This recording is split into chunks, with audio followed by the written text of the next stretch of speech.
agbara okwu meji eme ụzọ eme ọgaranya dibịa nwe ogbenye alụsụbụ isi talụgbu isi ume mgbe ọ gbara ike mmụọ eke mmụọ ori mmụọ afọ mmụọ nkwọ mmụọ ihe eji ma agbawakwara anyị agbawa dịka izu Amadioha chere mba kama na-eji eri efula eze ọkụ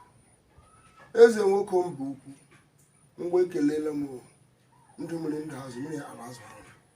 ebe ya bịara ugo bere kesi bi ebula akwụkwọ ya okirikiri ka na wepụ so narị agba dịka izu mgbe abụọ abaghị ime agwọ otu mbe ya tụrụ ọ chụwa ọkọwa na nwa ọkọwa nwe nwa ọsọ onye na-adịghị ihe fulish adịghị ihe na-akọwa onye na-adịghị ihe mere adịghị ihe na-eme ya agụghị ụzọ agụghị ọnụ ọrụ gba nkịtị ya eruchie a sị m akara aka nwata ya dịkwara ya ahụ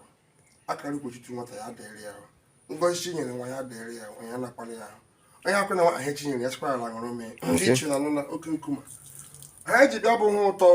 a sị m ya tọnyere nwoke ụtọ ya tọrọ nwaanyị ụtọ ọnwa agwụla taa ha na-abụ ngwụcha ọnwa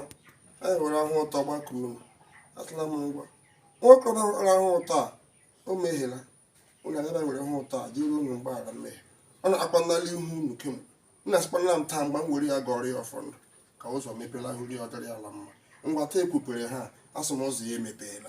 ya gaziere ya Amadioha nụna anyị enweghị ichi ọzọ na-akwara abụ ogbe ekere ekele ụwa ọ bụghị ikere nwoke ọ bụghị ikere nwaanyị ọ bụghị ikere ụwa niile ọ bụghị mụrụ mmụọ niile kere ihe niile o kere isi enwe ebe nwere mmụọ ọ bụ ụmụ ọ bụ ihe kara eze Amadioha asị m biko lekwana ụmụ gị echere mba niile ụmụ Biafra ụmụ gị niile ndị ka Igbo ndị ke n'ebe niile nọrọla mba ụwa niile dị iche iche asị m biko hụ ụtọ ya tọrọ na we n'ime ọnwa ọhụrụ anyị na-abanye asị m ya tọrọ we ụtọ anyị kwa akụgba m ya eti ụfụfụ ngwanụ otu amanya eti ụfụfụ ha nwetakwara we ụfụfụ ọma ya mere we ya dịrị we ụtọ ụtụtụ ehihie abalị ha ole etiri awa aka ebe ọbụla nọ ya gaziere we ndị ichu na nna lekwa ụmụ ndị kwuru nyere m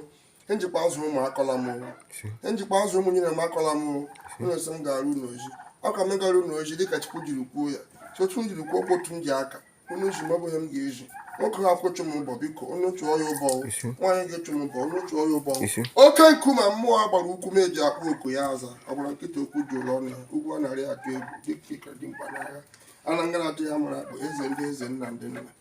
agbawo dịka izu mgba abụọ abaa ya ime asị ya ma mma eke ya ma mma orie ya ma mma afọ ya ma mma afọ nwanụ ndị iche ezumezu chere mba nkume asatọ nsiri m ngwanụ hụ ụtọ ya bido na nwanne asị m ya tọrọ nwoke ụtọ ya tọrọ nwaanyị ụtọ ekele ori afọ na nkwọ onye ajọ ahụ na ya ma ya hụ na onye ọjọọ onye ga-akwetu anyị ụbọ biko ụbọ dụwakwa ya onye so ha ọjọọ mee anyị ha ọjọọ mee ya onye so akara ugochi tụrụ m ya akwala ihe biko ihike ya tụrụ ya sịkwara na ṅụrụ m ndị chere anụna ome mgbe ọ gbara ike dibịa nwe ogbenye arụsị bụ isi talụ bụ isi kama na-eji iri ego the mystery of all mysteries citation of all spirits the spirit in the burning bush the helmet of Moses and Aaron and the healing by amulet according to the spirit powerful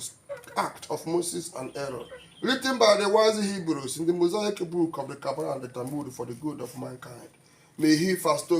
expert remark Abba Father necromancer of the ancient